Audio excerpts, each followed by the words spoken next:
Bom, vou começar, gente, pra gente não acabar tão tarde. E é uma célula muito especial. Que eu me baseei numa semente que o Du semeou na minha vida hoje. Hoje não, essa semana. Que a gente fica trocando sementes. Eu achei muito legal essa semente que falava sobre não perder a nossa identidade em tempos difíceis ou em situações.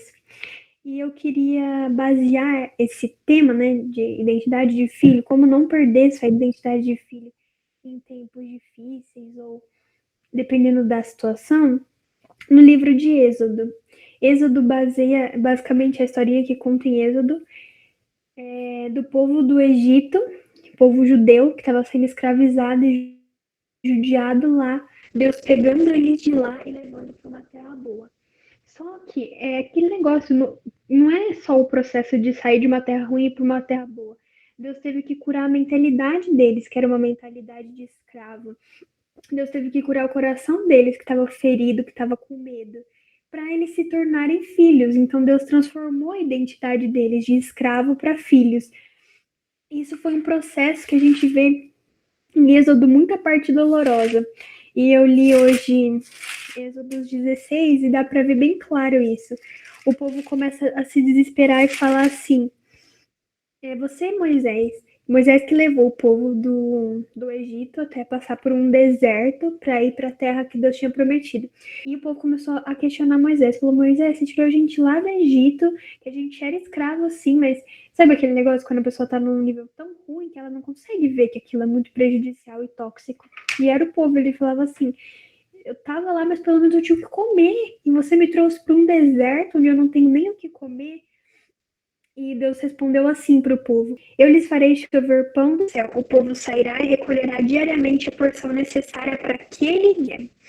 Com isso, porei a prova para ver se seguem as minhas instruções ou não. Então, Deus está falando igual a gente fala na oração do Pai Nosso. Eu vou dar o pão de cada dia. Todo dia eu vou fazer chover pão do céu e vou dar carne para o povo. Você fala assim, isso é impossível, como é que chove pão do céu? E a Bíblia vai dizer que numa certa hora do dia específica vinha um monte de aves em cima de onde eles estavam. E aí eles matavam essas alho que caía do céu e ia deixando toda a terra assim como se fosse um orvalho. Depois que esse orvalho secava, ele ficava como uns grãozinhos, tipo uma farinha mesmo, que eles usavam para fazer pão. E eles dizem que tinha sabor de mel aquilo. Então, olha como Deus é bom. Ele fazia realmente chover um pão do céu para esse povo. Tudo isso, pensa, é Deus tratando com carinho e trabalhando a identidade de filho dessas pessoas. Eles eram escravos, então eles estavam preocupados em passar fome. Deus estava mostrando que ele era tão grande, tão poderoso, que ele fazia chover pão do céu, mas que não ia faltar nada para aquele povo, porque eles eram filhos. E aí o povo vai caindo, tropeçando, sabe? Porque tá acostumado com aquele velho hábito. Diz que Deus fala assim, para eles guardarem só o necessário. Diz que, todavia, alguns deles não deram atenção a Moisés e guardaram um pouco até a manhã seguinte. Mas aquilo criou bicho e começou a cheirar mal, por isso Moisés irou-se. Então isso aqui é a nossa desobediência. Quando a gente desobedece, isso tem um cheiro ruim, apodrece, deixa nítido que a gente está desobedecendo. Porque Deus falou, eu vou dar o pão de todo dia, eu estou trabalhando a sua identidade de filho. Não precisa ficar com medo, não vai faltar. E aqueles que desobedeceram ficaram com a casa cheirando mal. Então é assim com a gente também, Deus está trabalhando em nós essa identidade de filho. E essa identidade tem a ver com a gente confiar em Deus, com a gente passar por desertos, com a gente aprender a depender dele, que nem isso aqui é dependência, eles não tinham comida, eles tinham que esperar, Deus dá, e Deus dava, isso é dependência, é confiança. Então Deus estava ensinando eles a serem filhos, a se tornarem filhos. E esse é o resultado do que a gente vê do povo judeu hoje. Esse é o começo da história, é o segundo livro da Bíblia. Eles vão viver muita coisa. Para você ter noção aqui, nem tinha vindo o rei Davi, nem tinha vindo Salomão. É bem o início da Bíblia. E Deus já estava trabalhando, tirando a mentalidade de escravo deles e dando uma mentalidade de filho, de que ele vai prover. E a gente aprendeu lá no Amanda e a Maju foram, a Isa também. A Isa foi? Não sei se a Isa foi. Isa, você foi? Acho que a Isa não foi. No negócio do Morada. Na conferência Geração. Que isso que Deus está ensinando pra gente chama mordomia. que é mordomia? É você morar na melhor casa, é você ter a melhor comida, é você ter as melhores roupas, mas saber que tudo aquilo não é seu, é do Senhor e Ele tá te dando porque Ele é bom. Então Deus estava trabalhando essa mentalidade neles. E é isso que Jesus faz todos os dias com a gente. Ele trabalha essa mentalidade da gente aprender a ser filho e ter essa identidade de filho. E como consequência disso, da gente entender que a gente é um povo que não abandona a fé em tempos difíceis, e que não abandona a fé devido, sabe, nas circunstâncias. Então, na escola eu não sou cristã, mas na igreja eu sou cristã. Não. Quem entendeu a identidade de filho, igual Deus fez o povo judeu entender, não abandona a fé. E aí vem a semente que o Du semeou na minha vida semana passada. Eu não sei se vocês ouvem os podcasts ou conhecem o Primo Rico. Ele é um investidor muito legal, gente. Sigam ele, ouça, é muito legal. Você aprende a investir e tal. E ele tem um podcast onde ele entrevista pessoas bem-sucedidas. Então, tipo, dono da Polishop, essas coisas assim, e vê que a mentalidade dos caras é muito legal. E há uns tempos atrás ele começou a ler Provérbios, começou a ler a Bíblia e viu que na Bíblia, gente, ele é um investidor muito reconhecido no Brasil, acho que a Amanda conhece, que a Amanda é bem ligadinha nesse meio também. E ele começou a ler a Bíblia e descobriu, sim, ele é muito bom. E ele começou a ler a Bíblia e ver que na Bíblia tem chaves de riqueza que a gente pode aprender. Então ele começou a fazer uma série de podcasts com judeus. Para entender, os judeus são os povos mais ricos do mundo. Zuckerberg é judeu, sei lá, todo mundo que você possa pensar que é bem sucedido é judeu, Silvio Santos. Para você ver como o evangelho é verdadeiro, sabe? Ele se encaixa em todas as áreas, na nossa área financeira, na nossa área emocional, em tudo. E quando os experts no assunto começam a chegar no nível máximo, eles começam a ir para a Bíblia, porque tem muito conselho bom. E, enfim, num desses podcasts com um judeu, ele pergunta como você acha que os judeus se tornaram um povo tão rico e, sabe, persistiram nisso. E basicamente o que ele falou, eles não perderam a identidade de filho, eles não perderam a identidade do judaísmo. E o cara conta uma história que ele foi fazer uma viagem para um país lá, ele é judeu, mas sabe, que cresceu em casinha judia, mas aí foi viver a vida e meio que se afastou. E ele foi trabalhar num desses países e ele sentiu vontade de ir numa igrejinha. Então ele pesquisou no Google onde tinha uma capela judaica e foi. E era uma capela bem tradicional, assim. E diz que lá no final do culto, da missa, sei lá como é que eles chamam, veio um senhor com aquela roupinha mesmo de judeu e convidou ele para almoçar na casa dele, sem nem conhecer quem ele era. E ele foi comer nessa casa e ele disse que o que ele comeu naquela casa, as músicas que estavam tocando eram as mesmas músicas que ele ouvia lá na infância na casinha da avó dele. Ou seja, por mais que passasse geração em geração, a tradição, a essência não se perdia. E ele falou que é basicamente por isso que o judeu é rico. Ele acha que é por isso, porque é um povo que persiste e mantém a essência e mantém a identidade de filho, independente da situação. E de tudo de difícil que passou, eles continuam batalhando e seguindo a essência. Então, eles não desistem, eles sabem reconstruir, eles sabem recomeçar. Porque por mais que dificuldades venham e por mais situações difíceis apareçam, eles não se esquecem da origem, que é essa origem aqui. Deus ensinando que Deus ia prover e que nada ia faltar. Então, eu queria trazer isso para os nossos dias atuais. A gente é esse povo hoje. A gente somos os cristãos hoje em dia que tem que levar essa essência, que não pode perder a essência, que não pode perder a identidade de filho, independente de onde a gente vai e de onde a gente esteja. Então a gente tem que persistir nisso. E quando a gente está correndo atrás de um objetivo grande, de algo certo, a gente está nadando contra a maré. Então, o mundo, ele é ruim, então a gente está nadando contra a maré, tentando seguir Jesus e ter a essência de filho. A gente vai sofrer perseguição? Vai, mas quando a gente está firmado em um Deus que é poderoso a ponto de fazer chover pão do céu, as perseguições só fazem a gente crescer e não diminuir. E a prova disso está aqui nos números que eu separei para vocês, ó. No Holocausto, para você ter noção, mais de 5,9 milhões de judeus foram mortos. Cerca de naquela época, acho que era 1/3 da população foi morta. Cara, essa perseguição era motivo suficiente para eles terem abandonado a identidade deles de judeu, de filho de Deus, e ter vivido qualquer outra coisa, certo? Porque imagina, você é perseguido, você vê todo mundo morrendo.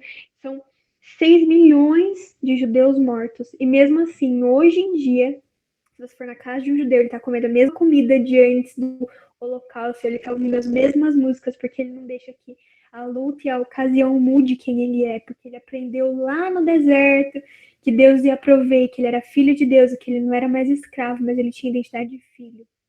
E aí você fala assim, nossa, Stephanie, que horrível, né? Que esse povo foi perseguido e que triste, né? Um povo que não tinha nada de ruim, mesmo assim mataram ele. E aí eu venho para uma notícia que foi publicada no UOL, dia 13 do mês passado, em janeiro de 2021, que diz o título da reportagem: cerca de 340 milhões de cristãos foram perseguidos e mortos no mundo em 2020. Só em 2020, só no ano passado, 340 milhões de cristãos foram perseguidos. Isso é para a gente entender que a gente está nadando real contra a maré. A gente real está sendo perseguido. E ninguém persegue algo que não tenha medo. Se eles perseguem quem crê em Cristo, é porque eles sabem que há poder no nome de Jesus para curar, para transformar e para tirar a identidade de escravo das pessoas e dar uma identidade de filho.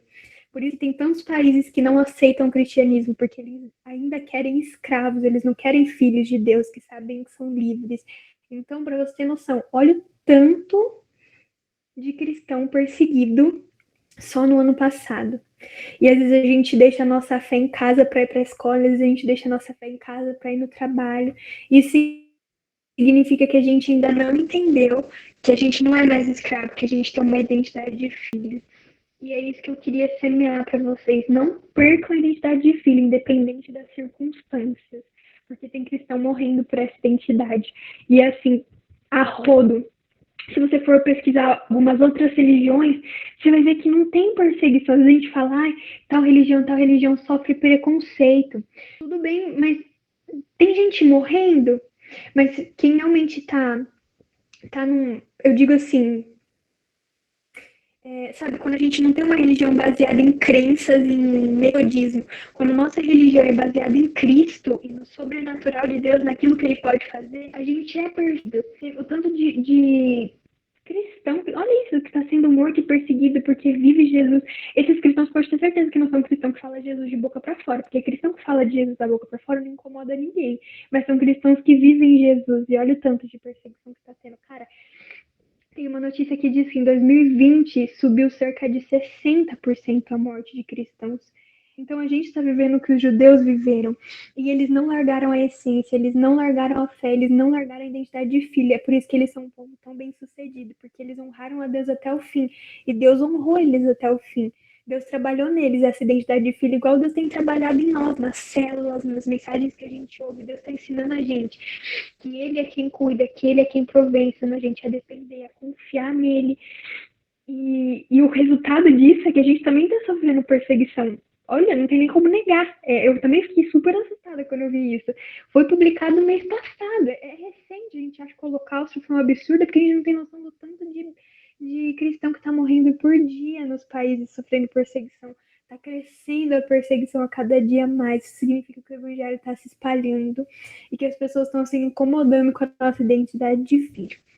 Então, não perde sua identidade, sabe? Foi uma construção tão linda pra gente ser filho, então não se envergonhe do evangelho. O tema da semana que vem provavelmente vai ser esse: não se envergonhe do evangelho. E não perca a sua identidade de filho. Se você for para a escola, deixa claro que você é cristão. Que você nem precise falar, mas que só de olhar para você as pessoas consigam ver, que quando você for trabalhar seja nítido, porque você fala, Deus abençoe, porque você fala, ah, você tá com um problema? Fique em paz, eu vou orar por você, vai dar tudo certo. E mostra, tem orgulho dessa identidade de filho, porque ela não significa que você é um crente, ela significa que você deixou de ser escravo para ser filho de Deus, e que você entende que você tem um pai que está ali para te prover e dar tudo que você precisa. Tem cristão pagando preço de morte por isso, e a gente às vezes não vive Jesus e não fala de Jesus por causa do nosso ego. Então, é algo a se pensar, sabe? Se a gente realmente está vivendo essa identidade, Deus honra aquele que honram a Deus, então a gente tem que honrar ele. Eu sempre me preocupei muito com isso, das pessoas saberem que eu sou cristã. Nem sei se a Maju sabe disso, mas o meu medo de ir pro Dincal era porque no Dinâmico todo mundo já sabia, já me conhecia, já sabia que eu era cristã, eu já era conhecida pela minha fé. E o meu medo no Dincal era ser conhecida por qualquer outra coisa que não fosse a minha fé. Então, no primeiro dia de aula, eu fui com uma camiseta rosa, meio chamativa, escrito Jesus, fé, alguma coisa assim. Porque eu falei assim, cara, eu quero chegar naquela escola, as pessoas têm que olhar pra mim, já têm que entender quem eu sou. E essa foi uma preocupação muito grande minha no Dincal. Eu acho que deu certo no final das contas, né? Que eu fui meio persistente, mas já era uma preocupação minha. Esses dias eu tava no estágio, cara, eu tô no estágio há uma semana. Tava semana passada, essa semana deu uma semana. E a moça tava falando que ela tava frustrada porque o casamento dela foi adiado 4 vezes já por causa da quarentena. E o Espírito Santo falou comigo, fala pra ela que vai ficar tudo bem, que você vai orar e eu vou prover e vai dar certo. E eu fiquei com medo, porque eu tinha acabado de chegar lá, como é que eu ia já falar um negócio desse pra ela? E eu tentei engolir, sabe? Mas na hora de ir embora eu falei, tchau, fica com Deus e fique em paz. Eu vou orar por você, porque o seu casamento vai dar certo e vai ficar tudo bem. Então eu já deixei claro, porque eu creio em Deus que tem poder para curar, tem poder para mover as coisas, e que eu sou filha, então ele ouve quando eu peço. E, então a gente tem que deixar clara essa identidade por onde a gente vai. Custa caro às vezes. Tudo tem um preço. Você vê, esses cristãos estão sendo mortos, estão sendo perseguidos, estão sendo torturados. Na China, se você fala de Jesus, ou se você é um pastor, eles te torturam em praça pública para ser dizendo, cara, em pleno 2021 tem gente sendo torturada em praça pública por dizer que ama Jesus. Então algo de errado não tá certo nessa história. Algo de errado não tá certo. Eu falei certo, algo de certo não tá errado? Não sei. Algo de errado não tá certo. Que frase? Não tô entendendo o que eu tô falando, mas enfim. Pensa, se fosse algo banal, se fosse algo que. Uma filosofia, um, um misticismo, ninguém ia matar por isso. Se fosse só uma religião, uma teoria que a gente lê, crê, ninguém ia se irritar. Mas eles se irritam a ponto de matar porque sabe que é poderoso. Vocês entendem isso? Que a gente está sendo perseguido porque esses perseguidores entenderam o poder que nosso Deus tem e às vezes a gente não sabe. Eles estão matando porque tem medo que a gente cresça num tanto que pare de ser escravo, que pare de aturar o que a gente atura, que pare de se calar, que aprenda a ser livre, que aprenda a ser feliz. É por isso que eles perseguem a gente, porque Jesus ele é o caminho, a verdade e a vida, e eles não querem que a gente ache um caminho, eles não querem que a gente tenha vida e nem que a gente saiba da verdade. Então é por isso que perseguem os cristãos. Então eu acho meio vergonhoso às vezes a gente fechar os nossos olhos e dizer para o mundo, não, eu não sei da verdade. Não, eu não sei qual é o caminho, eu não sei quem traz vida. Por medo de ser julgado, em vez de falar, cara, o caminho é Cristo, que é vida é em Cristo, que é verdade está em Cristo. Entende o que eu tô querendo dizer? Então, não abra mão da sua identidade de filho. Tenha orgulho de falar que você sabe que o caminho, que a verdade, que a vida é Cristo, porque é. E mesmo que te julguem por isso, um dia vai fazer sentido para aquela pessoa e ela vai lembrar de você. Mesmo que você seja taxado como louco no começo. Um dia vai fazer sentido e ela vai lembrar, cara, não é que a mãe, não é que a Amanda, não é que a Isa falou isso pra mim e é verdade que eu tô vivendo agora. Então, não abra mão da sua identidade de filho. Essa identidade é tão real que está aqui, na notícia do UOL, 340 milhões de cristãos perseguidos e mortos só no ano passado. Então não abra mão disso por ser julgado ou por passar vergonha. Nosso ego não se compara com a graça e o amor de Deus pela vida das pessoas. Então a gente não pode privar as pessoas desse amor só porque a gente tem muito pudor sobre a nossa imagem. Entende? Então é isso. Não abra mão da sua identidade de filho que Deus tem trabalhado tanto em você para construir. Viu? Tem que se orgulhar disso, porque é Deus desenvolvendo dentro de você. Tem um livro que chama Loucos por Jesus. Eu já até fiz um trabalho dele na escola. Acho que a Isa já leu também. Do pastor Lucinho. Tem o Loucos por Jesus e o Loucas por Jesus. Eu não consigo nem falar das histórias, porque conta a história de vários mártires, né? Mas tem a história de uma menininha que é criança. E ela era judia e na hora do holocausto você é cristã, sei lá. Enfim, ela foi colocada como escrava numa casa e ela era cristã e lá nessa casa eles respeitavam ela. Mas um dia foi um soldado lá para fazer a revista e acharam a Bíblia.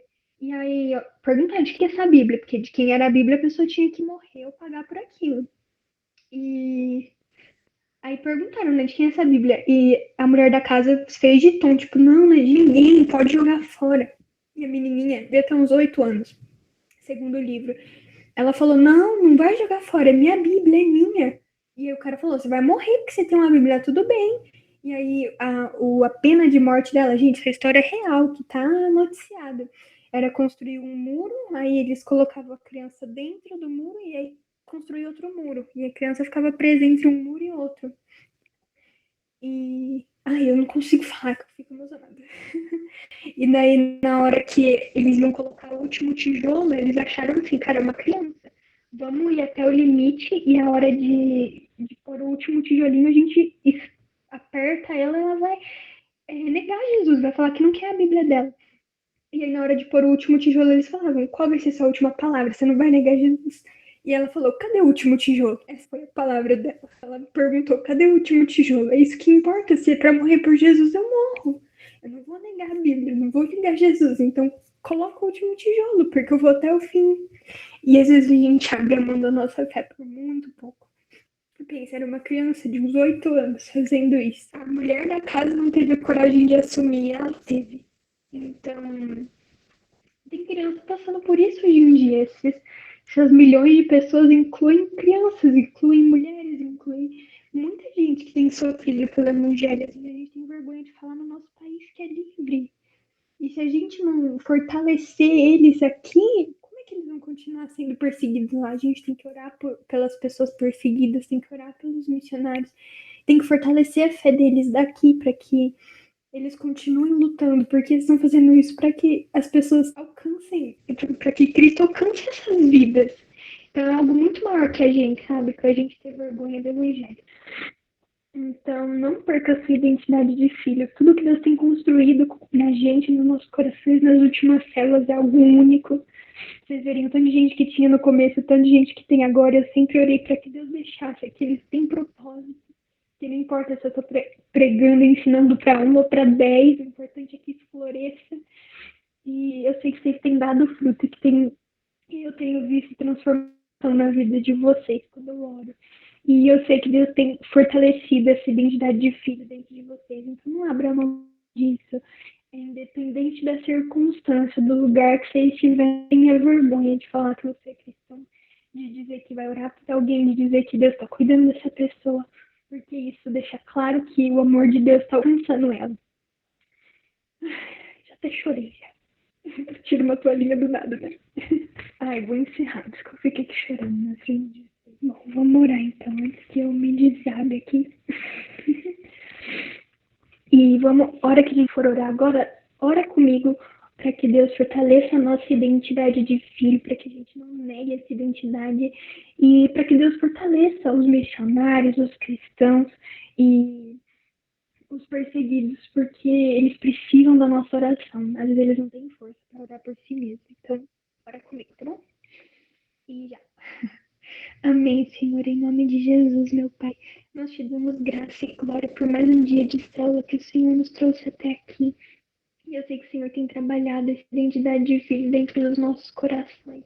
Obrigada por nos escolher e nos tirar de um jugo de escravidão para nos tornar seus filhos, para nos trazer para perto do seu coração, Pai. Nós te louvamos e te agradecemos pelo nosso país, que mesmo tendo tantos problemas, a gente pode declarar que nós te amamos e a gente pode dizer que o Senhor é o caminho, é a verdade e a vida, sem sofrer perseguição, Pai. Nós oramos, Jesus, pelas pessoas que têm sofrido e que têm sido mortas pelo teu nome. Fortalece elas, Jesus, cuida delas, abre espaço para que o teu reino venha, para que o teu nome seja proclamado em toda a terra, Pai. E prepara os nossos corações, Jesus, para que a gente não negue a nossa identidade, independente de onde a gente estiver, independente de onde a gente for, independente do quanto isso custe, Pai. Em nome de Jesus eu oro, eu te louvo, eu te agradeço. Em nome de Jesus, amém. Amém, Jesus, nós te amamos, papai. E assim que eu encerro essa célula toda destruída, enfim, gente, continua orando pela pessoa que você tirou no sorteio. Tem lá no grupo o nominho. Eu tô orando pela Amanda e pela Lud, porque deu número ímpar. E continua orando pela pessoa que você tirou. Eu sei que vai fazer diferença na vida dela, viu? E é isso. Beijos, Deus abençoe a semana de vocês e até semana que vem.